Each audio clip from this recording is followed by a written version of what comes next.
నాకు యాప్ పై నుంచి చాలా ఇంట్రెస్ట్. I know. ఏంద్రా? రేయ్, somebody is following.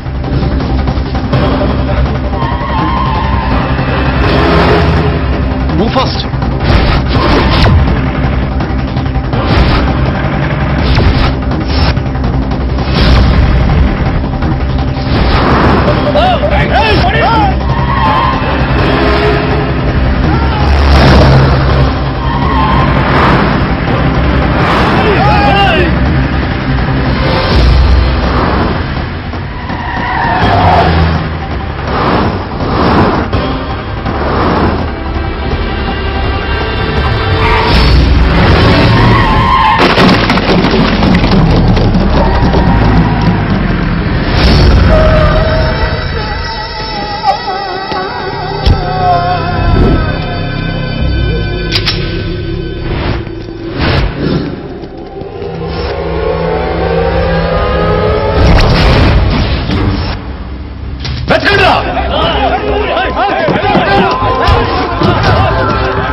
ఈ ప్రాజెక్ట్ మీ బావకి ఇచ్చారు సార్.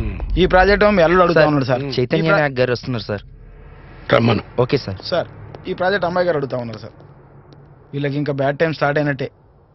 ఆఖరి ప్రాజెక్ట్ ఏదో చూపించాడవరా? అలాగే సార్. సార్ ఈ ప్రాజెక్ట్ కూడా సార్ ఆయన వచ్చారు.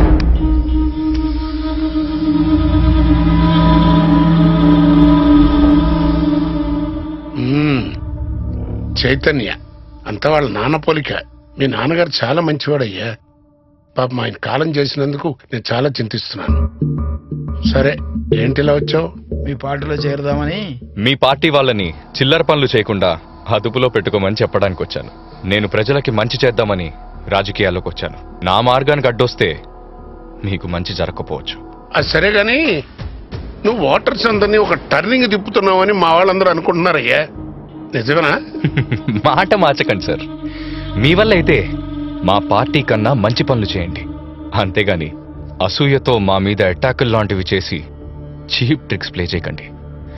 మీ మీదున్న గౌరవంతో చెప్తున్నాను, మళ్ళీ ఇలాంటివి రిపీట్ కాకుండా చూసుకోండి. ఏంటి వార్నింగ్ ఇస్తున్నావా? అవును, ఇంకో 48 గంటల్లో మీరు మీ పార్టీ ఓడిపోతారని వార్నింగ్ ఇస్తున్నాను. కంగ్రాచులేషన్స్. వస్తాను.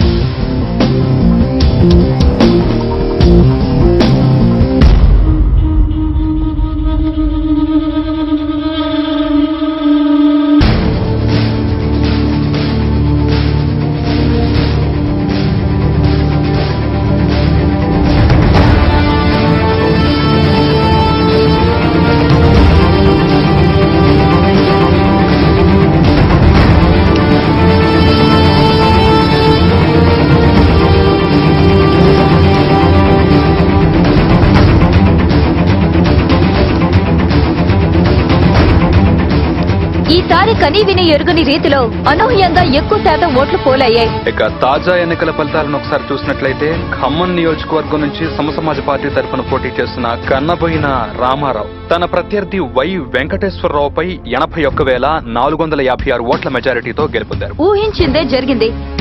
అన్ని సర్వేలు చెప్పినట్లుగానే సమసమాజ్ పార్టీ విజయం సాధించింది. 225 సీట్లు గెలుచుకొని అధికారాన్ని చేజిక్కించుకోబోతుంది. Govinda Govinda. Sir sir public సొమ్మే కదా. దండం పెడతా. ఆగండియా, 4 గుర్తుకు మాట ఏంటారు బాబు. కోర్టు వచ్చారు బాబు. ఆ బాధ వాళ్ళకి. ఎవరన్నా నోరు తెచ్చారంటే చంపేస్తా. ఏంట్రా ఇదంతా? అసలు మీరు పార్టీ ఆఫీస్ అనుకుంటున్నారా, ఎమ్మెల్యేలు అనుకుంటున్నారా? మరి మీ దుంపల దగ్గర దండం పెడతాను, ఆపండిరా. ఎలాగరా మిమ్మల్ని మెయింటైన్ చేసేది నాయను? ఇక అటు ప్రగతి పథం పార్టీ అధ్యక్షులు మరియు గౌరవనీయ ముఖ్యమంత్రి ప్రగతి పథం పార్టీ ఘోర పరాజయానికి నైతిక బాధ్యత వహిస్తూ కొద్దిసేపటి క్రితమే తన రాజీనామా ప్రకటించారు.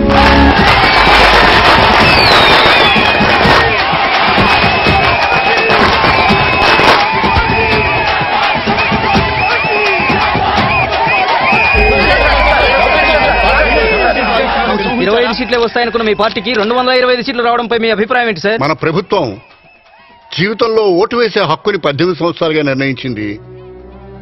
ఉద్యోగాన్ని విరమించే అవసరాన్ని 60 సంవత్సరాలుగా నిర్ణయించింది. జీవితంలో మంచి చెడ్డలను అవగాహన చేసుకునే వయస్సు 18. ఉద్యోగం విరమించాల్సిన అవసరం 60. ఓటు హక్కుని వినియోగించుకోవడానికి అందరూ ఆతృత పడతారు, కానీ పదవిని విరమించాల్సిన అవసరాన్ని మన వాళ్ళు, ముఖ్యంగా రాజకీయ నాయకులు అర్థం చేసుకోవటం లేదు. ఇది మన దురదృష్టం. ఒక రాజకీయ నాయకుడిగా బాధ్యతతో చెప్తున్న మాటలు ఇవి. అంటే మీరు రాజకీయాల నుంచి రిటైర్ అవుతున్నారా? ఇది మీరు అనుకుంటున్న రిటైర్మెంట్ కాదు. మా అనుభవాన్ని, పరిణతిని పణంగా పెట్టి ఈ దేశపు పాలన బాధ్యతని యువతరానికి అప్పగిస్తున్నాను. మా పార్టీ చరిత్రను తిరగరాసి ఓటర్ని ఆలోచించుకుని అర్థం చేసుకునేటట్టు చేసి సమసమాజ నిర్మాణానికి తెరలేపిన ఈ యువతరం కేవలం యువతరమే కాదు, ప్రభంజనం, మహాప్రభంజనం. ఈ ప్రభంజనానికి మూలాయుధం ఈ చైతన్య. ఈ చైతన్య కేవలం యువతరానికి ప్రతినిధి మాత్రమే కాదు, మా తరం కన్నా ఆదర్శాలకి, కళలకి, ముఖ్యంగా మా నాగ్యానాయక వారసుడు. ఈ దేశంలో వారసత్వానికి తూకపరాయి పుట్టుక కాదు, కాకూడదు. ఆలోచన కావాలి, ఆదర్శం కావాలి.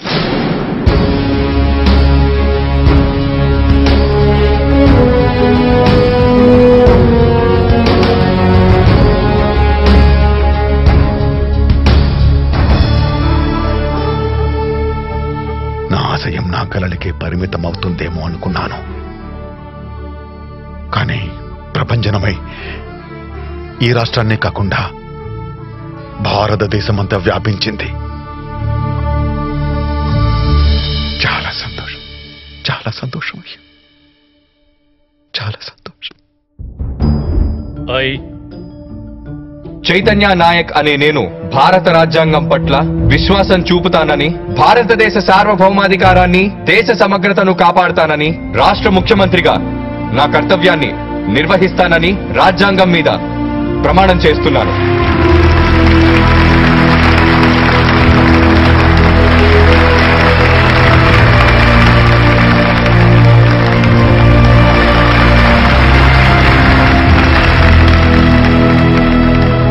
మా పార్టీ మేనిఫెస్టోని అర్థం చేసుకొని గెలిపించిన ఓటర్లందరికీ, అలాగే నాకు ఈ బాధ్యతను అప్పగించిన మా పార్టీ అధిష్టానానికి నేను కృతజ్ఞుణ్ణి.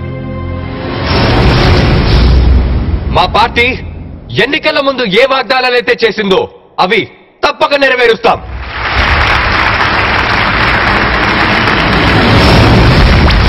కాకపోతే ప్రజలంతా గుర్తుంచుకోవాల్సింది 6 దశాబ్దాల స్వాతంత్రానంతర చరిత్ర.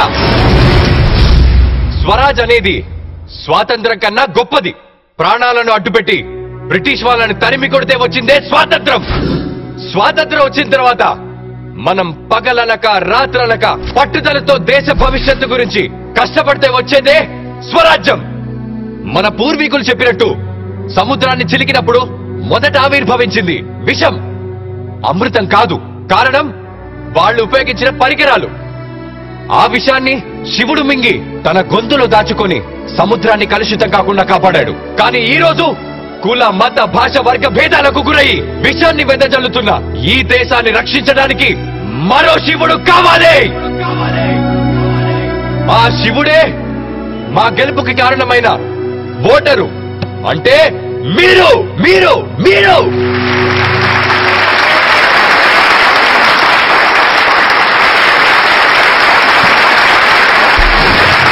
ఈనాటి గెలుపుని మనం సుస్థిరం చేసుకోవాలంటే మనం గుర్తుంచుకోవాల్సింది మన జాతీయ పతాకాన్ని.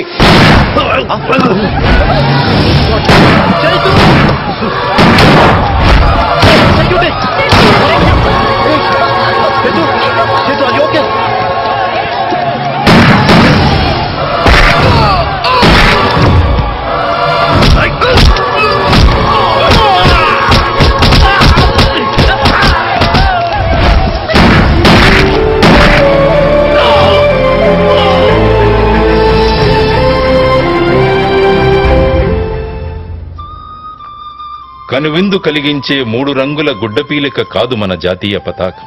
అది ఓ విప్లవాత్మక సంకేతం. ఆ తెల్ల రంగు మధ్యలో అసందర్భంగా అంటించింది కాదు ఆ 24 చువ్వల చక్రం. అది మన దేశ సౌభ్రాతృత్వం కొరకు 24 గంటలు కృషి చేయాలన్న సందేశం. తల్లిదండ్రులు ఉత్తమ తల్లిదండ్రులుగా, ఉపాధ్యాయులు ఉత్తమ ఉపాధ్యాయులుగా, న్యాయవాదులు ఉత్తమ న్యాయవాదులుగా, వైద్యులు ఉత్తమ వైద్యులుగా, పాత్రికేయులు ఉత్తమ పాత్రికేయులుగా, ప్రజాసేవకులు ఉత్తమ ప్రజాసేవకులుగా, చివరిగా ఓటరు ఒక ఉత్తమ ఓటరుగా మారిన రోజునే ఒక సుస్థిర సమాజ నిర్మాణం సాధ్యం. రండి, ఒక ప్రభంజనానికి నాంది పలుకుదాం. అణువంత విశ్వాసమే కొండంత బలమివ్వద, చినుకంత సంకల్పమే సంద్రాలకెదురీదద, కనరాని స్వర్గాన్నిలా దిగమంటూ కబురంపుదా, కనుసాటు స్వప్నాన్ని కళ్ళగానీక కళ్ళు తెరిపించుదా.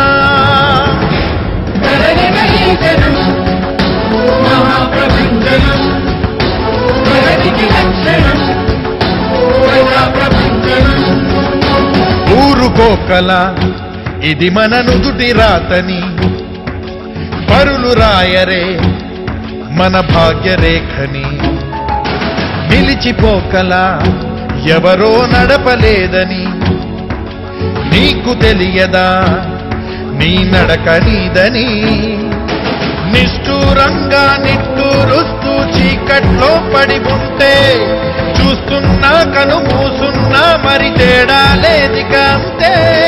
పదుగురు కలిసి పదములను కలిసి పద పద పదమని.